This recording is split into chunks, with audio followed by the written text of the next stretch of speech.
मेवाचि प्रतिष्ठितम् आविराविर्मैधि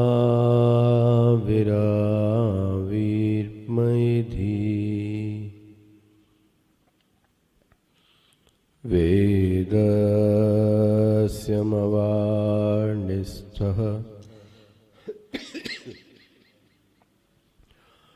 श्रुतं मे मा प्रहासीः अनेनाधीतेन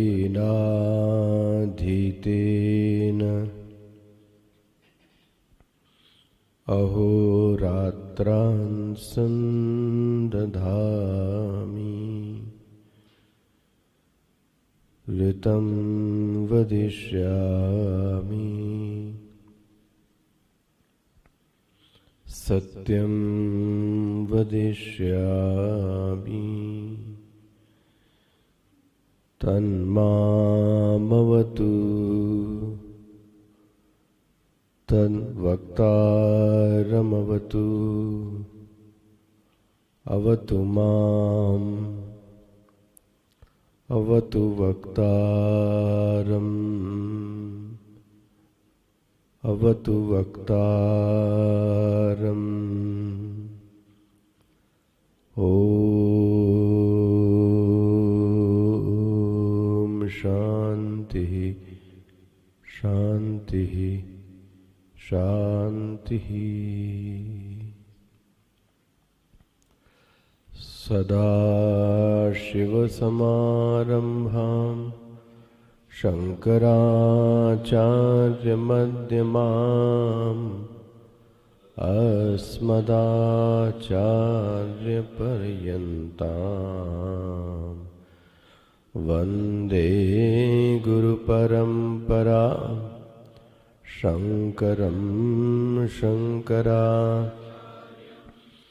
केशवं वादरायणं सूत्रभाष्यकृतो वन्दे भगवन्तौ पुनः पुनः भगवन्तौ पुनः पुनः भगवन्तौ पुनः पुनः। ॐ सहना भवतु सहनौ भुनक्तु सह वीर्यं करवावहै तेजस्विनावधीतमस्तु मा विद्विषावहै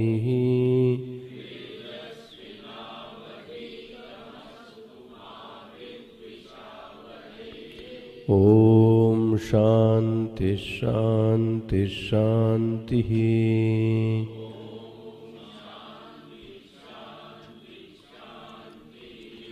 स्वर्गे लोके न भयं किञ्चनास्ति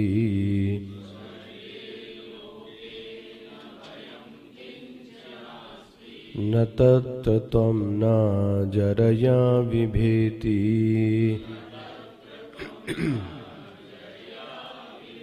उभेतीर्त्वा वशनाया पिपासे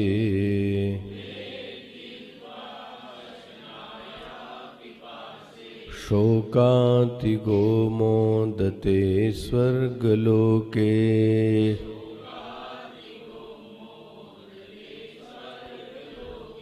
स त्वम् अग्निगं स्वर्गमध्ये मृत्यो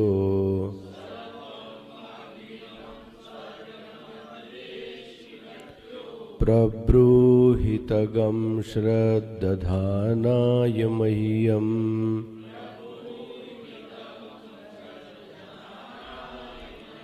स्वर्गलोकावमृतत्वं भजन्त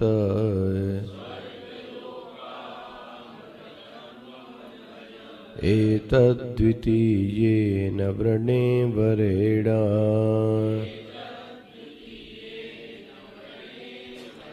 प्रते ब्रवीमि तदु मे निबोध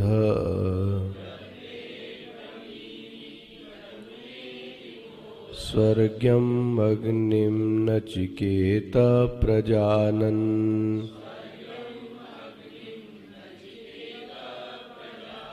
अनन्तलोकाप्तिमथो प्रतिष्ठाम्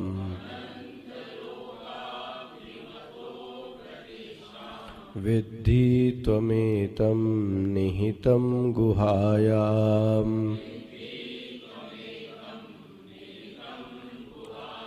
लोकादिमग्निं तमुवाच तस्मै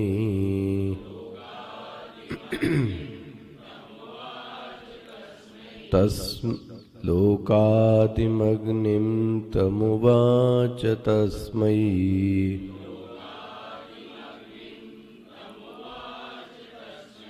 य इष्टकायावतीर्वा यथा वा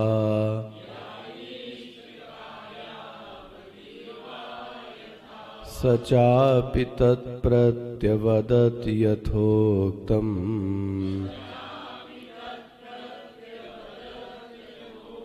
अथास्य मृत्यु पुनरेवाह तुष्टः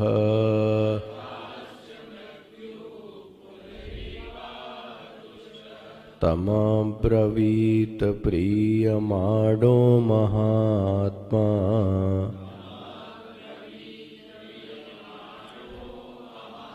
वरं तवेहाद्य ददामि भूयः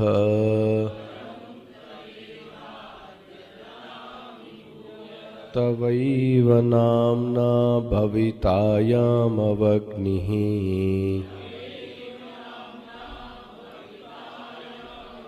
श्रृङ्कामचेमामनेकरूपां गृहाण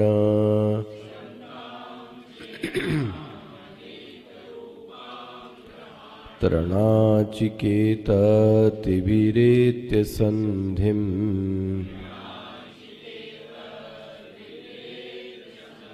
त्रिकर्म कृतरति जन्म मृत्यु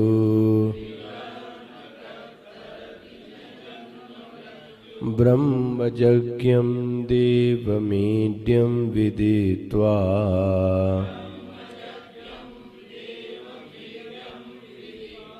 निचाये मागं शान्तिमत्यन्तमेति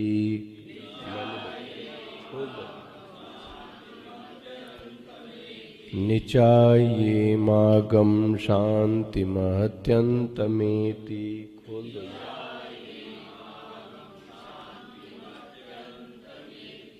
तृणाचिकेतत्रयमेद्विदित्वा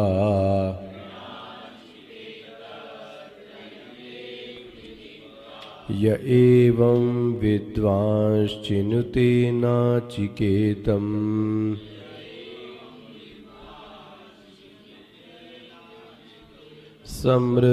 समृत्युपाशान् पुरता प्रणोद्य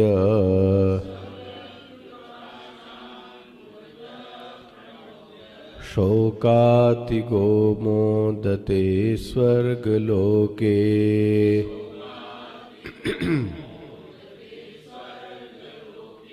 ये भी दरवाजा खोल। तृणाचिकेतत्रयमेद्विदित्वा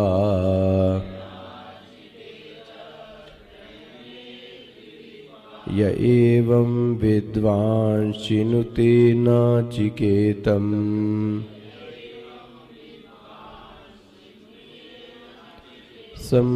समृत्युपाशान् पुरता प्रणोद्य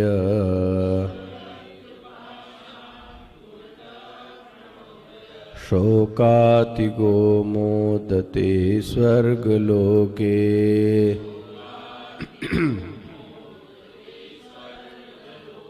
एष ते अग्निर्नचिकेता स्वर्ग्यो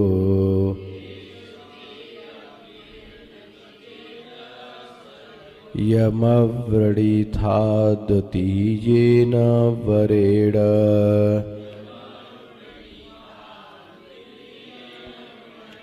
एतम् अग्निं तवैव प्रक्ष्यन्ति जनाः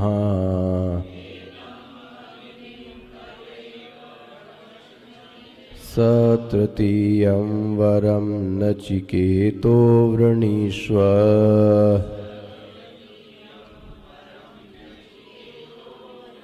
एष ते अग्निर्नचिकेतः स्वर्ग्यो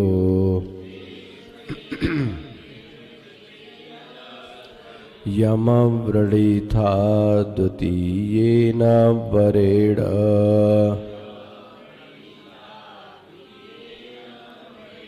एतम् अग्निं तवैव प्रवक्ष्यन्ति जनाः।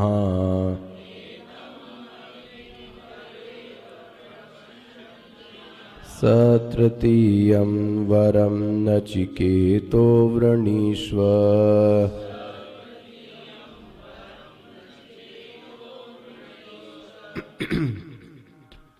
भाष्य देखिएगा, ये मेरा वाला तेज करो। त्रिणाचिकेता त्रयम् यथोक्तम् या इष्टका यावतीर्वा यथा वा इति एतद्विदित्वा अवगम्य यश्चैव वात्मरूपेण वग्निम्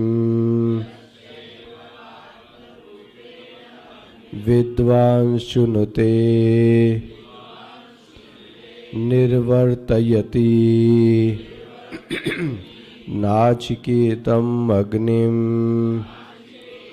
क्रतुं सह मृत्युपाशान् अधर्मान् नराः रागद्वेषादिलक्षणान् पुरतः अग्रतः पूर्वमेव शरीरपात्यादित्यर्थः प्रणोद्यापहाय शोकातिगो मानसे दुःखवर्जित इति एतत् मोदते स्वर्गलोके वैराजे विराडवात्मस्वरूप प्रतिपत्त्या एष ते तुभ्यम् अग्निः वरहे नचिकेतः स्वर्ग्योऽयमग्निं परं व्रणीथाः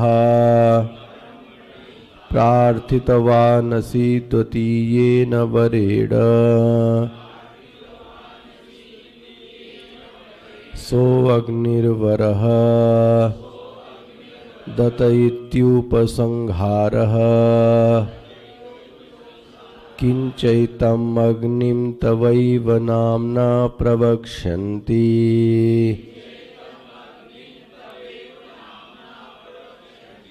जना इति एतद् एष वरो दत्तो मया चतुर्थस्तुष्टेन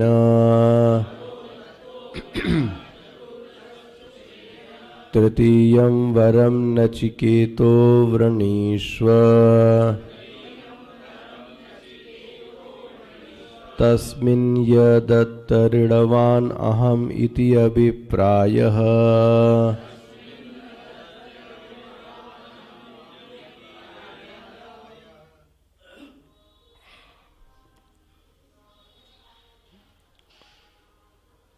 इदानीं भाष्य देखिएगा। इदानीं अग्नि विज्ञानम इदानीं अग्नि विज्ञान चयन फलम उपसंहरति प्रकरणम। मिल गया सबको? बोलते हैं इदानीं अब यह जो अग्नि विद्या का ज्ञान यमराज दे रहे थे यह जो अग्नि विद्या का प्रकरण चल रहा था, चयनम, चयन मतलब चुनना नहीं, चयन मतलब अनुष्ठानम, है ना। यहां चयन का अर्थ क्या है? अनुष्ठान, न कि चयन। जो ये धातु बनी चिनोति, चिनोति मतलब अनुष्ठानम। तो बोलते हैं इदानीम अग्निम विज्ञान चयन फलम उपसंहरति। अब जो यह अग्नि विद्या के बारे में, जो अनुष्ठान के बारे में बताया जा रहा था कि अग्नि विद्या को कैसे करना चाहिए, वह अनुष्ठान और वह फल के बारे में श्रुति अब उपसंहरति प्रकरणम, उस प्रकरण का क्या करती है श्रुति? उपसंहार करती है, समाप्त करती है। तो कैसे उपसंहार करती है श्रुति? ये 18वां मंत्र देखिए। त्रिणाचिकेतः त्रयमेतत् विदित्वा, मंत्र देखिएगा, मेरी तरफ मत देखो भाई, मंत्र को देखो। त्रिणाचिकेतः त्रयम एतत् विदित्वा यह एवं विद्वान शिनुते नाचिकेतम। पहली चीज है विदित्वा,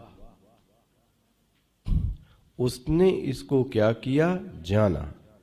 बोले किसको जाना? बोले नाचिकेतम, जिसने इस नचिकेत विद्या को क्या किया? जाना। किसने जाना? यह साधक, जिस किसी भी साधक ने, यह मतलब सह, जिसने भी, जिस भी साधक ने उस नचिकेत विद्या को जाना, और जाना ही नहीं, उसने अनुष्ठान भी किया, उसके लिए श्रुति कहती है वो क्या बन गया? विद्वान। मिला श्रुति में? जिसने इस नचिकेत विद्या को जाना और अनुष्ठान किया, उसको क्या बोलते हैं? यह एवं विद्वान चिनुते। उस विद्वान ने अब इसका जीवन में क्या किया? अनुष्ठान भी किया।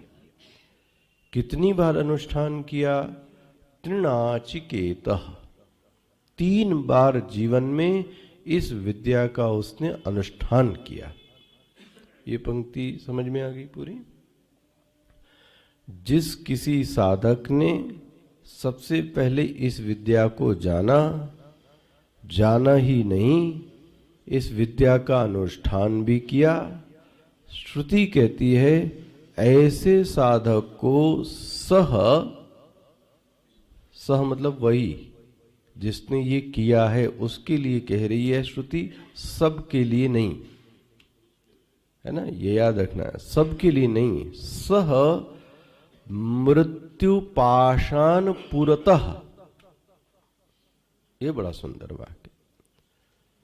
वह मृत्यु के आने के पहले जो मृत्यु पाश भेजती है, वाह, ऐसे नहीं आती। पुरतः, मृत्यु आने के पहले पाश भेजती है। पाश मतलब फंदा, है ना। आप क्यों देख रहे हो? आप हमारी ओर देखो ना, उसको क्यों देख रहे हो? वो जाके नीचे से बाबा से बोल दो एक पैड रख देंगे क्या। मृत्यु के आने के पहले एक पाश भेजता है मृत्यु। देखो मृत्यु आती कैसे? पाश मतलब मैंने क्या बोला? फंदा। और कब भेजती है? आने के पहले। तो ये देखो शब्द कितना अच्छा है। सह मृत्यु पाषाण पुरतः, पुरतः मतलब पहले। वह जो साधक है वह मृत्यु के आने वाले पहले पाश को काट देता है। वाह, उसको हटा देता है। मतलब सामान्य साधक मृत्यु के आने के पहले वाले पाश को हटा नहीं पाते। इस साधक में ये सामर्थ्य आ गई कि मृत्यु के आने के पहले वाले पाश को ये पूर्वतः प्रणोत्य, और यही नहीं शोकातिगः, और उसके जीवन से शोक नाम की कोई चीज अब नहीं रह जाती। इसलिए मुझे ऐसा लगता है, अभी मैं सोमवार को गीता पढ़ा रहा था दोपहर में, तो वहां पे भी भगवान ने जो गीता प्रारंभ की है वो अशोच्यानन्व शोचस्वम प्रज्ञावादांश भाषसे। वहां भी जो गीता का प्रारंभ हुआ वो किससे हुआ? शोक से। तो भगवान को जीव की नस पता है कि ये जो साधक है, यह जो जीव है, ये किसी न किसी कारण से शोक से ग्रस्त रहता है। अब वो अलग विषय हो सकता है कि शोक का कारण क्या है। भाई एक कारण सचमुच में होवे तो ठीक है भाई, तो शोक होना चाहिए। एक शोक का कारण बनता नहीं है लेकिन इसके बावजूद भी शोक करता है, उसको क्या कहोगे? ऐसे लगा दूंगा, क्या कहोगे उसको? शोक का कारण मौजूद नहीं है, उसके बावजूद भी शोक करता है, क्या कहेंगे? पागल आदमी है, और क्या, मेंटल है। ऐसी कोई चीज है नहीं जो शोक किया जावे, इसके बावजूद भी ये चिल्ला चोट करता है, परेशान होता है, और कभी कभी तो ऐसा भी लगता है कि बाद में अपने ऊपर हंसता भी है अकेले में कि ये मैं जो कर रहा था इसकी कोई आवश्यकता। तो अब क्या कहोगे आप? मूर्ख है कि नहीं व्यक्ति? भगवान कृष्ण तो और ही एक कदम और आ गए हैं। मैंने आपसे पहले कहा, कृष्ण को मरते कोई दिख जाए तो उसको वो और भी मार दे। इतना, अब देखो ये आपको भी पढ़ा चुका, पढ़ता भी रहता हूं, लेकिन कब क्या ये चीज खुल जाए। उनका क्या कहना है, शोक का कारण ही यहां उपस्थित नहीं है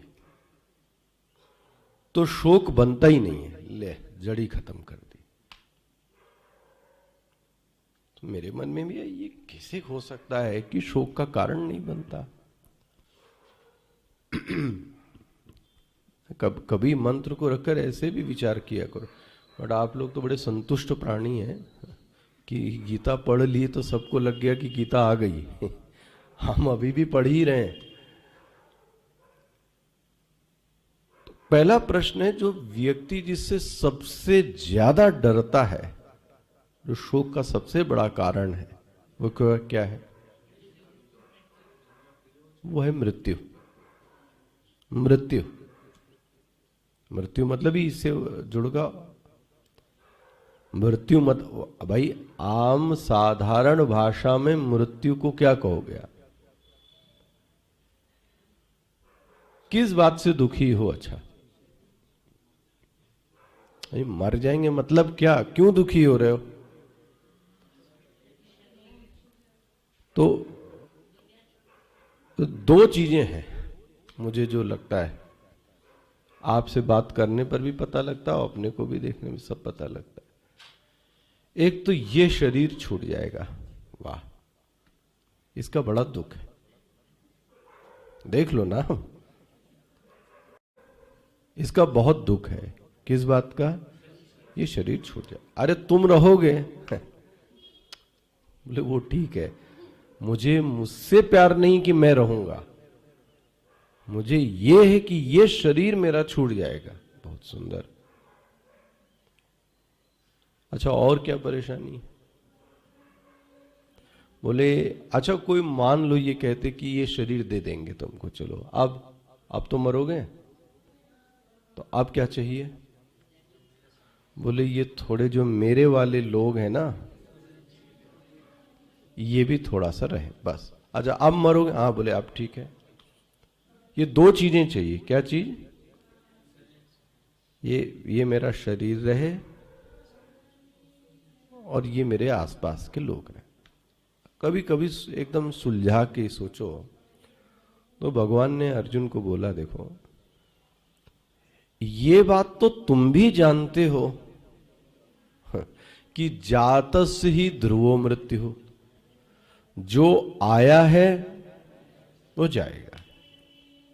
तो शरीर आया है या नहीं? भाई जो आया है वो जाएगा, तो जातस ही ध्रुवो मृत्यु। अच्छा जो मरेगा वो दोबारा, तो अब शोक करने का क्या कारण है? कभी कभी सोचो, मान लो कि भगवान को हमें उत्तर देना होवे तो क्या उत्तर देंगे कि रही बात इसकी, तो ये तो तुमको भी अंदर अंदर पता है कि ये आया है, तो फिर अब जो बात तुमको पता है कि ये पहले से ही चीज जाने वाली है, ठीक है, उसके बावजूद तुम शोक करते हो, तो फिर क्या कहा जाए? देखो क्या कहना चाह रहे हैं। मान ले कि जैसे ये घड़ी है मैंने आपको दे दी,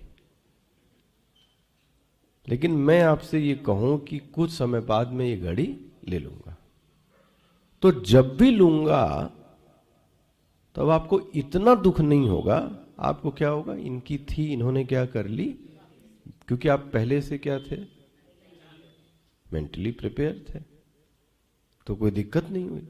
हुई थोड़ी सी, इतने दिन संभाल के रखा था और ये व्यक्ति लेके चला गया, तो बहुत ज्यादा दिक्कत। अच्छा ऐसे शरीर को करें,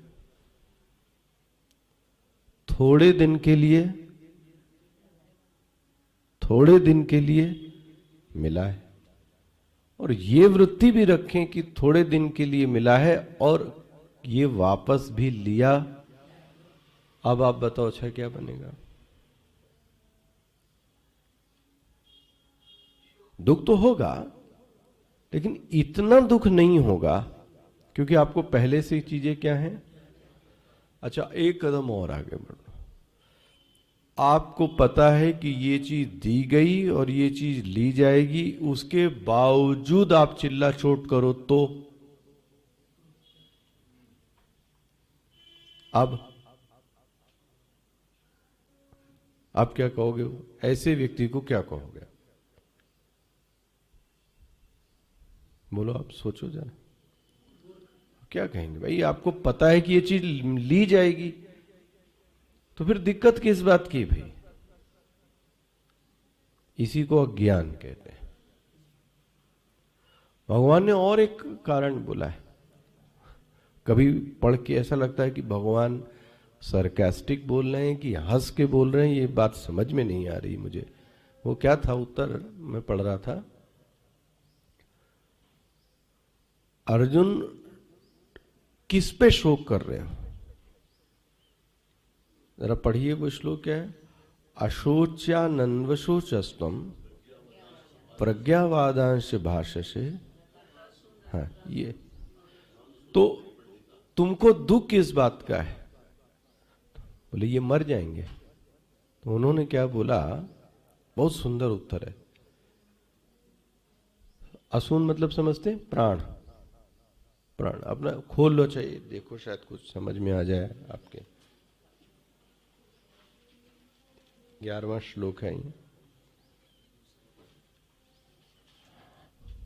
वो बोलते हैं इस सृष्टि में दो ही प्राणी हैं, एक जिंदा और एक मर गया, एक मृत और एक जीवित। वो कहते हैं दोनों ही पर ही शोक करने लायक नहीं, ले आओ खत्म। दोनों पे ही शोक करने का कोई कारण नहीं मौजूद है।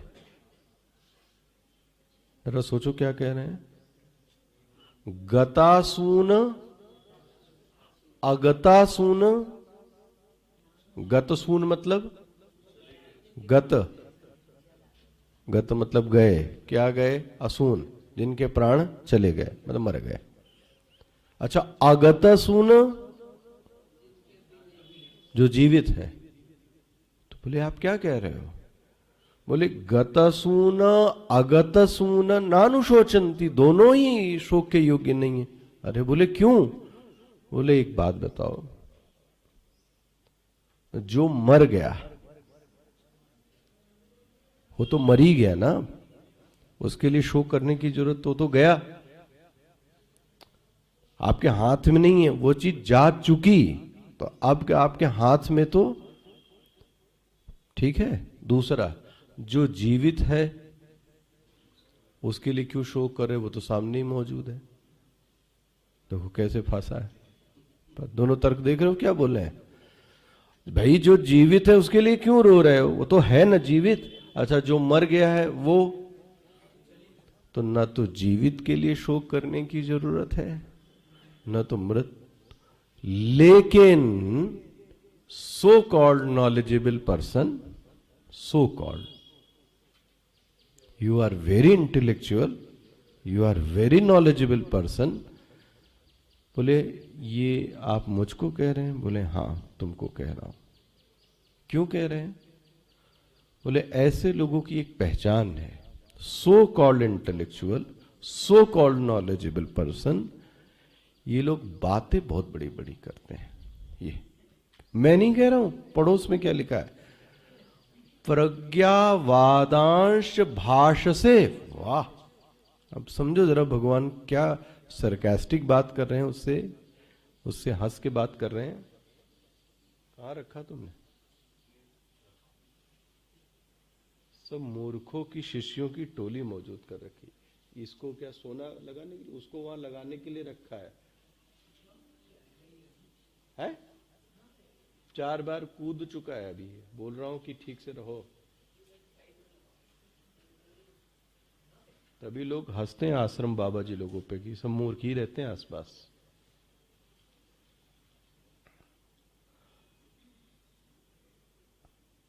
क्या कह रहा था मैं? हाँ, देखो यही होता है सो कॉल्ड इंटेलेक्चुअल, क्योंकि जब जीवन में आता है तो वह वूल में रहता नहीं है। अच्छा आप इनको बोलने के लिए कह दो, प्रज्ञावादांश, समझे ना? भाष्य से मतलब बात करने में, बोलने में, प्रज्ञावाद। अरे इनसे तो पूरी गीता बुलवा लो आप। बट जब स्वयं पर बीतती है स्वयं का व्यवहार, तो ये तो महा डिप्रेशन का शिकार है, महा फ्रस्ट्रेशन का शिकार है। ये क्या बातें कर रहा है दूसरों का, पकड़ में आ रहा है दोनों चीजें? अब इस श्लोक को अपने आप जरा पढ़ो कभी अकेले में, क्या कहना चाह रहे हैं? अशोच्या, अशोच मतलब अशोच, शोक करने योग्य, उन पर शोक कर रहे हो जिन पे शोक नहीं करना चाहिए। तुम शोचस्तम, तुम शोक करते हो। अच्छा शोक करो तो ठीक है, चुपचाप रहो, पड़े रहो, ऐसा आदमी भी हो तो कोई दिक्कत नहीं। लेकिन जब वक्त मिलता है किसी के सामने, क्या बोलते हैं, ज्ञान झाड़ने का, प्रज्ञावादांश भाष्य से, अरे राम राम राम राम, ये वही व्यक्ति है प्रज्ञावादांश भाष्य से। गतसून अगतसूंश्च पंडिताः नानुशोचन्ति, तुम पंडिताः नास्ति, तुम पंडित नहीं हो। पंडित मतलब पंडा बुद्धि। पंडा बुद्धि क्या हो गया? असत असत सत विवेकिनी, नित्य अनित्य विवेकिनी, ऐसी बुद्धि जिसमें रहती है, पंडा बुद्धि, उस व्यक्ति को क्या बोलते हैं? यह है पंडित। देखो अब अंदर ये तो मुझे अभी अभी शोक शब्द देख के याद आ गया, वहां पे भी शोक शब्द आया, लेकिन हम तो विषय पे हमें भगवान कहते हैं जिसने इस अग्नि विद्या को जानकर 3 बार अनुष्ठान कर लिया है, शोकातिगः, उसके जीवन में तो बोले शोक नहीं रहता, तो नॉर्मल रहता होगा। बोले ना ना ना ना, मोदते। वाह, ये इसके बाद ही कहने की आवश्यकता पड़ी। मैं किसको कह रहा था अभी, पता नहीं कहां।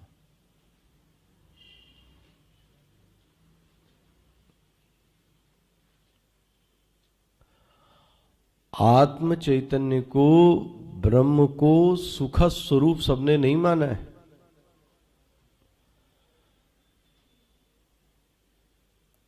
न्याय दर्शन आत्मा को जड़ मानता है, वैशेषिक भी इन्हीं का साथ देता है।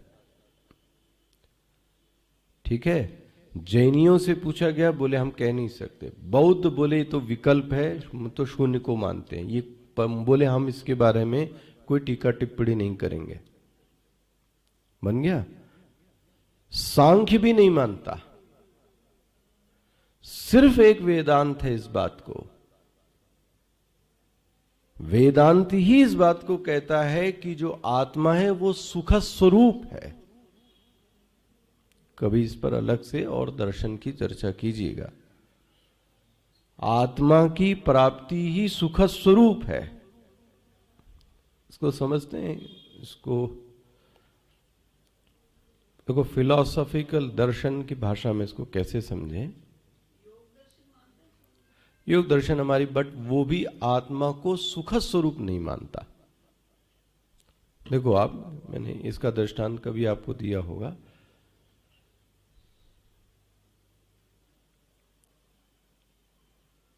जब हम कहते हैं कि ये सुख स्वरूप है,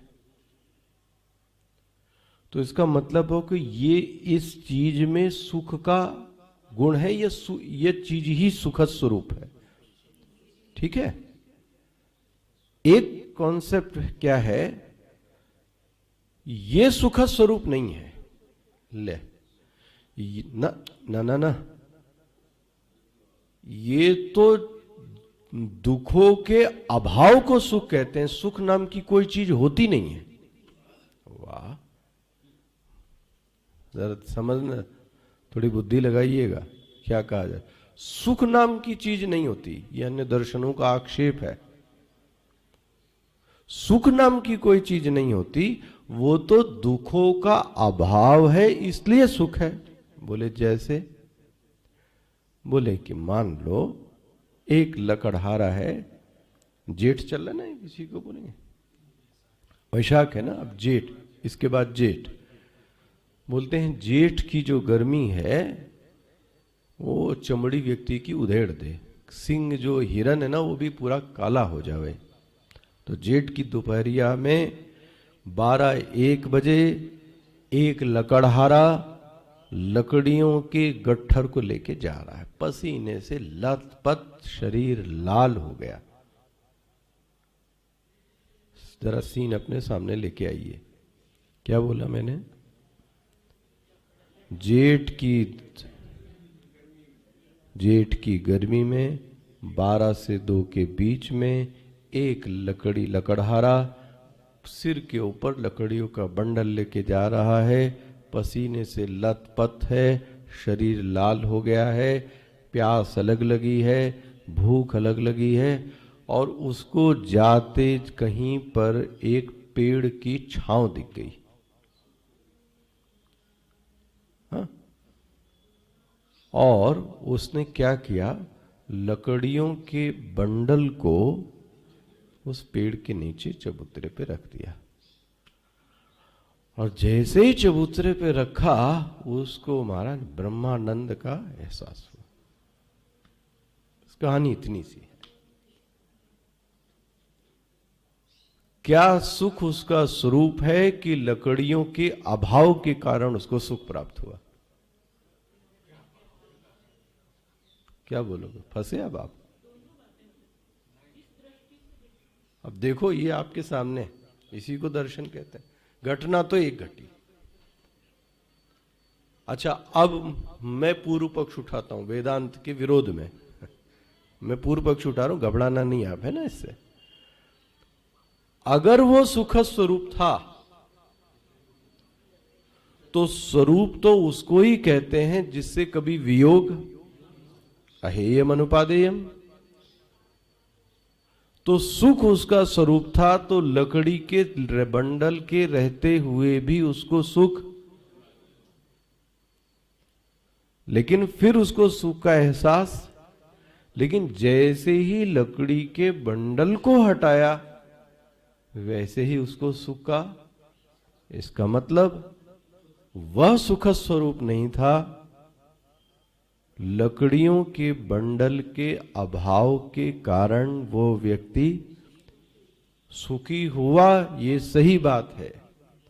इसलिए हे वेदांती, आप ये मत बोलो कि आप सुख स्वरूप हो, आप आनंद स्वरूप हो। दुखों के अभाव को सुख कहते हैं। ले अब करो उठा पटक। वेदांत क्या कहता है? शोकातिगो मोदते स्वर्गलोके। शोक ही जीवन से नहीं जाता, हाँ, उसके जीवन में मोदते, शोक का अभाव होता है और उसके जीवन में मोदते हो प्रसन्न रहता है। हो गया ये मंत्र। अच्छा देखो आप, ये मंत्र कहां आया? 12वें मंत्र में भी यही पंक्ति आई थी। इनमें अंतर देखो क्या है। यही कहते हैं कम्युनिकेशन। कैसी कम्युनिकेशन कैसे करना चाहिए। हम लोग क्या करते हैं, बातें करते करते करते हैं तो फिर गोल गोल राउंड राउंड बहक जाते हैं। जैसे मैं मिश्रा जी को टोकता हूं, एक बात में दूसरी बात, तो व्यक्ति भाव में इतना उस बात में रह जाता है कि जो मूल प्रतिपाद्य विषय है वो बोले वो तो हम भूल गए, हम क्या कहना चाह रहे थे आपको। तो फिर क्यों हुआ कि गोल गोल गोल गोल गोल गोल उसको बताने के चक्कर में ये, उसको बताने के चक्कर में ये, और तो जो मूल था वो विषय गया। ये कम्युनिकेशन स्किल इसका मतलब नहीं है। यहां देखो कितनी जबरदस्त कम्युनिकेशन स्किल है। बोले ये कैसे आपको दिख रहा है? जरा 12वां श्लोक पढ़िए, क्या है? जरा थोड़ा प्यार से पढ़ लीजिए।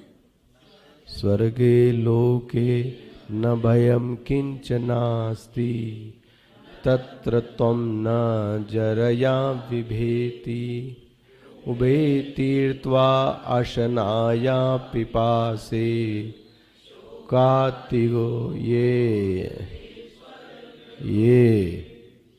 आया क्या बोला उसने? शोकातिगो मोदते स्वर्गलो। यहां क्या बोला जा रहा है? शोकातिगो मोदते स्वर्ग। देखो नचिकेता कैसे, यमराज कैसे गुरु हैं। ये जो 12वां मंत्र था ये नचिकेता ने बोला था। क्या बोला था? नचिकेता की स्वर्ग के बारे में क्या समझ है, वो समझ को रखा था, उसका ज्ञान नहीं था। अच्छा ये समझ कैसे आई? बन गया। इसका मतलब 12 वर्ष की उम्र में तो कोई समझ बनती नहीं है। किससे पीछे जाओगे अब इसके? इसका मतलब पिछले जन्म से यह इस अध्यात्म विद्या को सुनता आ रहा है और आज उसको यमराज को देखकर स्वर्ग लोक के लक्षणों के बारे में याद आता है। वह स्वर्ग लोक का लक्षण बोलता है। क्या बोलता है? जरा पढ़िए। न तत्र त्वम। त्वम मतलब कौन? अरे महाराज, यमराज को उंगली दिखा के कहता है तुम वहां नहीं रहते। कौन बोल रहा होगा? ये तो यमराज तो नहीं बोल सकता। नचिकेता बोल रहा है। न तत्र त्वम न जरया न बिभेति। न तो तुम वहां रहते हो आचार्य जी, न तो वहां जरया, न तो वहां बुढ़ापा रहता है। हाँ फिर उभे तीर्थवा अशनाया पिपासे। ये जो मनुष्य घिरा रहता है भूख और प्यास, बोले वो वहां नहीं होता। ये कौन कह रहा है? और नचिकेता कहता है, हे आचार्य, मैंने ऐसा भी सुना है कि उस स्वर्ग लोक में व्यक्ति के जीवन में कभी शोक नहीं होता, शोक से उल्टा उसके जीवन में सिर्फ प्रसन्नता रहती है। ये कौन कह रहा है? और 18वां श्लोक कौन बोल रहा है? अब आचार्य कहते हैं, हे नचिकेता, जो तुमने कहा वो एकदम सही कहा। किसे पुष्टि हुई? उस श्लोक में बोलने वाला जो व्यक्ति था वो नचिकेता था।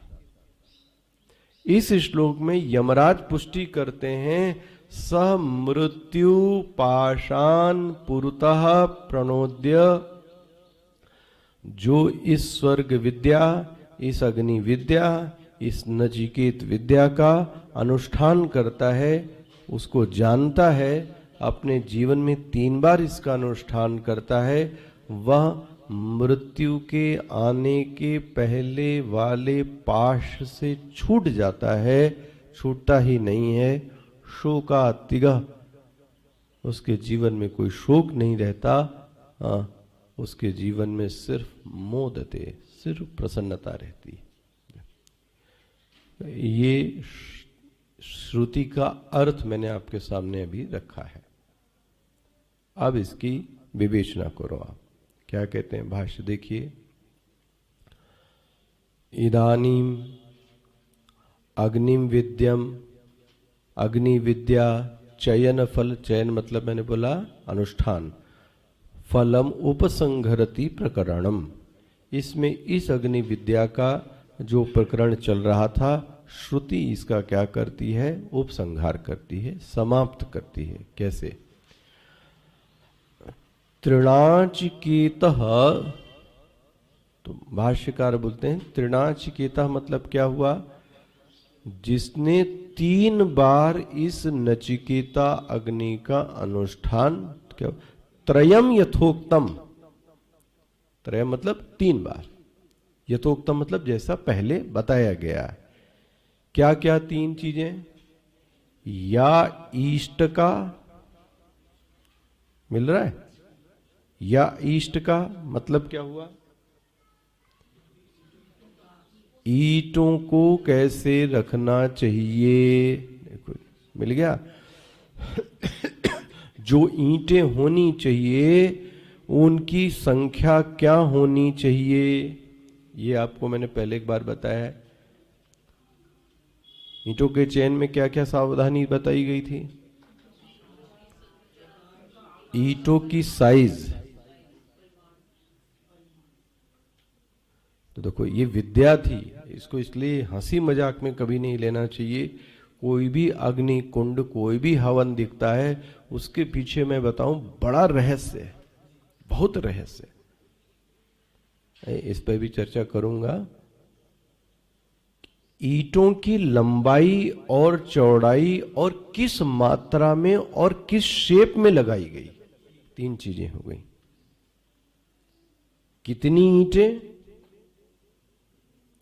उसकी लंबाई, उसकी चौड़ाई, उसकी ऊंचाई, और उस ईंटों को किस शेप में। बोले शेप मतलब क्या है? आपने यज्ञ कुंड देखा होगा तो त्रिकोणात्मक भी होते हैं, वर्गाकार भी होते हैं, गोल भी होते हैं।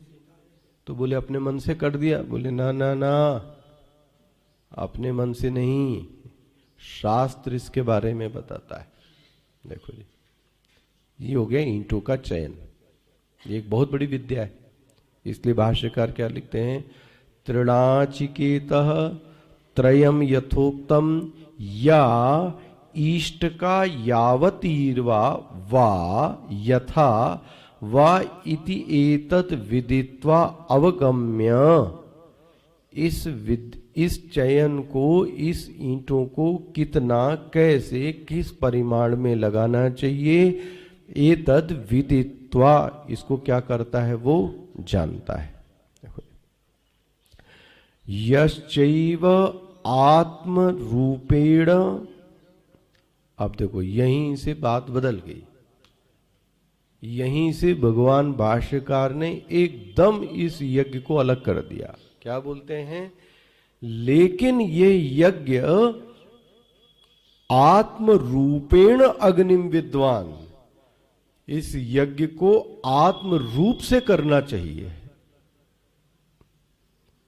अब क्या हो गया आत्म रूप? मतलब बन गया। एक तो हवन कैसा हो गया? स्वाहा। और एक ये स्वाहा वाला हवन नहीं हुआ। भाष्यकार क्या बोलते हैं? आत्मरूपेण।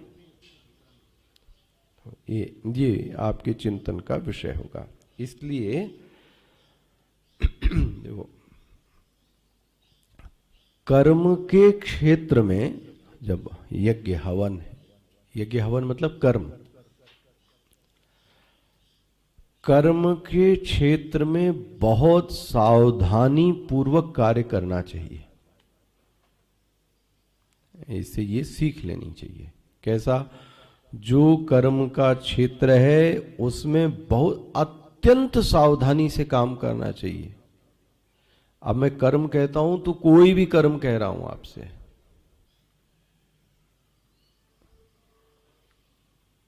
मान लो अगर आपने कर्म को सावधानी से नहीं किया तो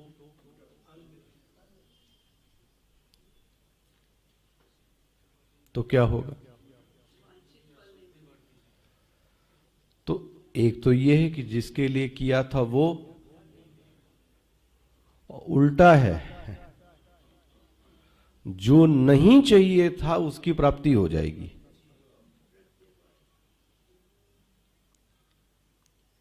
अच्छा, आध्यात्मिक, इसको अध्यात्म दृष्टि से देखना।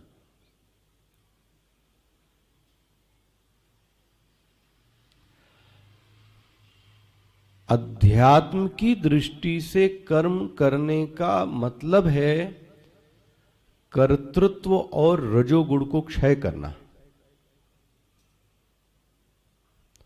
अगर सावधानी से नहीं किया तो हो सकता है आपने रजोगुण को और बढ़ा लिया। आप ले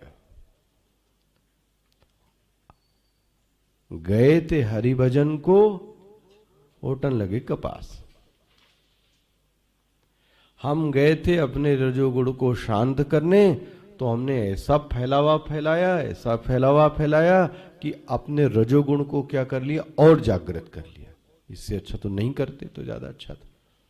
ये कर्म क्षेत्र में आध्यात्मिक दृष्टि से सावधानी रखना। तो मैं तो आपको एक ही बोल दूं, मेरे ख्याल से इस पे आपने सुनाओ, आप सुनिए इसको ले जाके। यहां कृति महो दधौ, ये असावधानी का फल। कृति महो दधौ, महाराज सागर में एक बार डूबे तो फिर आपको फिर लाश ही निकलेगी। आप वह तैराकी विद्या काम में डूब जाओगे। इसलिए रमण महर्षि कहते हैं दधी उदधी नहीं, महो दधो।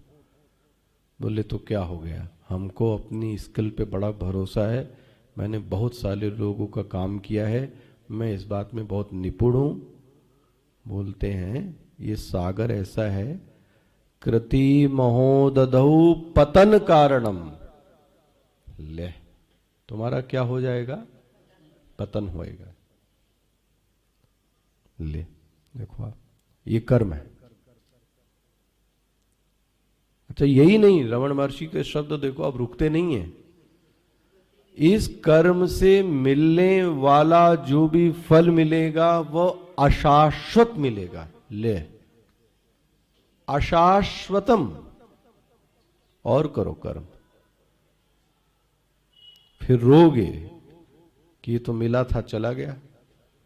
तो ये तो कर्म होता ही इसीलिए, थोड़ी देर मिलेगा उसके बाद चला जाएगा।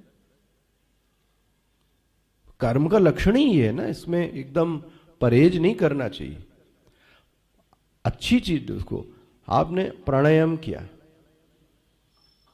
मैं विरोधी नहीं हूं, ध्यान रखना, करते ही। लेकिन बात यह है कि जब प्राणायाम किया उसके 1-2 घंटे तो आपको बहुत क्या रहा, उसके बाद हाँ जब कोई विपरीत परिस्थिति आई तो वो जो सब था वो सब क्या हो गया, गया। ले, तो कर्म का फल ही है, कोई भी कर्म होवे भाई। फलम अशाश्वतम, यही नहीं, जो तुम्हारी गति बन रही है ना, निरोधकम, गति को क्या कर देगा। अब कैसी गति, क्या गति, अब आप फिर से उसको पढ़ो सुनो। ये कब होगा,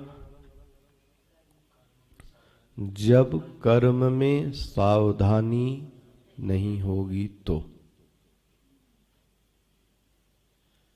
सावधानी क्या ले आए,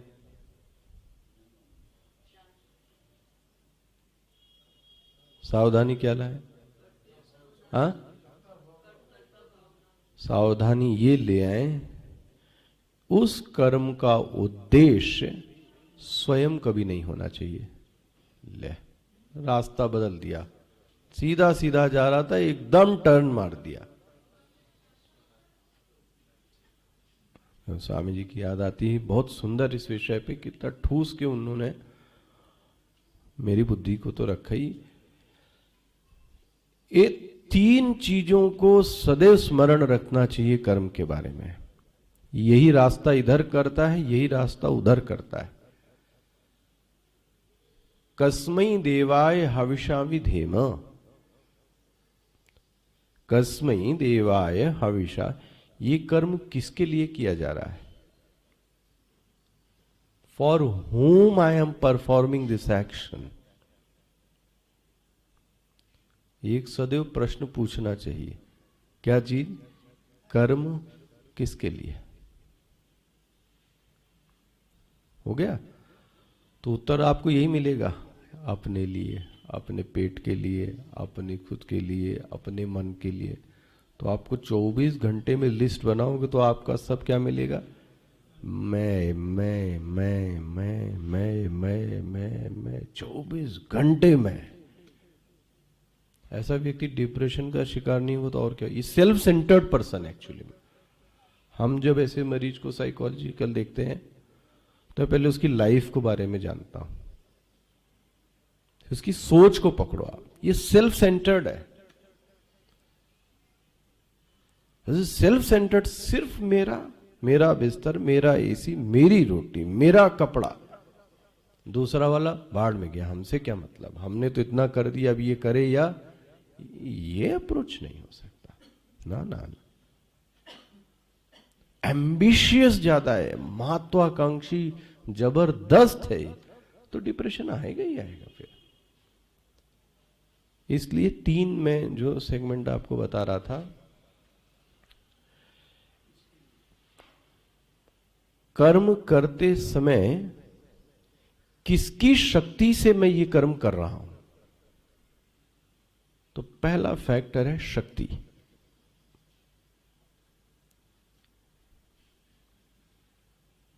हो गया। दूसरा है किसकी प्रीति के लिए कर रहा हूं, ये दूसरा हो गया। तीसरा क्या बोलोगे, बोलो ना, तो आपको पढ़ाया है हम सबको हमने। हाँ,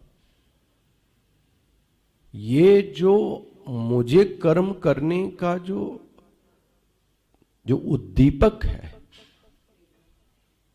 प्रेरणा देने वाला, वो कौन, बोले भगवान ही होता है ना जी, आपकी वासना, आपका मन, ये सब आपकी प्रेरणा वाली चीज है। होना तो चाहिए उसकी प्रेरणा से। बन गया। बोले हमको कैसे पता लगेगा, सब पता लग जाएगा बैठोगे तो। उसकी प्रेरणा, उसकी प्रीति, उसकी शक्ति। जब कर्म किया जाएगा उसको कर्म नहीं कहते, उसको कर्म योग कहते हैं। बन गया, रास्ता बदल गया, चीज वही है। और सावधानी से देखना, मैंने किसी कर्म को नहीं बदला है, कर्म वही करना है जो आप अभी भी कर रहे हैं। बस ये 3 चीजें बदलनी है दिमाग में। अगर आपको लगता है मैं बहुत नॉलेजेबल हूं, बड़ा पढ़ा लिखा हूं, बड़ी, तो आप अपनी शक्ति से कर रहे हो, कर लो, देख लो क्या मिलता है। थोड़े दिन में समझ में आ जाएगा कि कोई आपकी बात को सुनता, तो अपनी शक्ति देख लो, तो कोई आपकी बात को मानने के लिए तैयार भी, किसकी प्रीति के लिए कर रहे हो, उससे पूछा है वो खुश होगा कि नहीं, मेरे इस आचरण से वो खुश होगा कि नहीं। बोले आदमी खुश होगा, आदमी के लिए नहीं कर रहा हूं, वो खुश होगा तो करेंगे, वो नहीं होगा तो नहीं करेंगे। आदमी का क्या भरोसा, वो तो गलत चीज में भी खुश होता है, और उसको पिला दो तो खुशी हो जाएगा। तुम्हारी खुशी का क्या ठिकाना भाई। आदमी की खुशी के लिए नहीं कर रहा हूं, उसकी प्रीति के लिए कर रहा हूं। उसकी प्रीति होवे, हाँ जी, उसकी प्रेरणा हो। प्रेरणा किसकी, मन की नहीं। उर प्रेरक रघुवंश विभूषण, कल मैं कह रहा था, ये जो प्रेरक है, किसका प्रेरक, उर प्रेरक, मेरे अंतःकरण का जो प्रेरक। बहुत सारे लोग मौजूद हैं यहां डुप्लीकेट, मेरी वासना, मेरी चॉइस, मेरे संस्कार, मेरा ज्ञान, ये लोग, बहुत सारे लोग हैं जो हमको मोटिवेट करते हैं। लेकिन कहा यह गया उर प्रेरक रघुवंश विभूषण, प्रेरणा तो उनकी होनी चाहिए। हो गया। कर्म करते समय बहुत सावधानी से कर्म करें, चाहे वह लौकिक कर्म होवे चाहे वैदिक। ये सावधानी का एरिया समझना। सावधानी के वैदिक कर्म में भी बहुत सावधानी चाहिए और लौकिक कर्म में भी सावधानी चाहिए। कई बार लोग अलग अलग कर देते हैं। लौकिक कर्म में भी जीवन में सावधानी नहीं रखेंगे तो आंच तो लगेगी। फिर वैदिक कर्म में तो चाहिए ही चाहिए सावधानी, बहुत सावधानी से करना। उसमें व्यक्ति कहता है हमारी तो श्रद्धा है, बस मैंने कर दिया, करने की जरूरत नहीं कोई। जैसे ये स्वामी जी का वाक्य था मुझे याद, जो पूजा नहीं करता ना, पूजा, तो उससे बोलो कि पूजा करो, तो क्या जवाब देता पता है, मेरी तो श्रद्धा है। समझ जाना ये व्यक्ति पूजा नहीं करता। ऐसा व्यक्ति का जवाब ही यही होता है, कामचोरी है अपना, और क्या कहा जाए। अभी इसको रस नहीं मिला इस चीज का, इसलिए कर रहा है। बट मेरे से मिले तो मैं उससे एक और पूछूं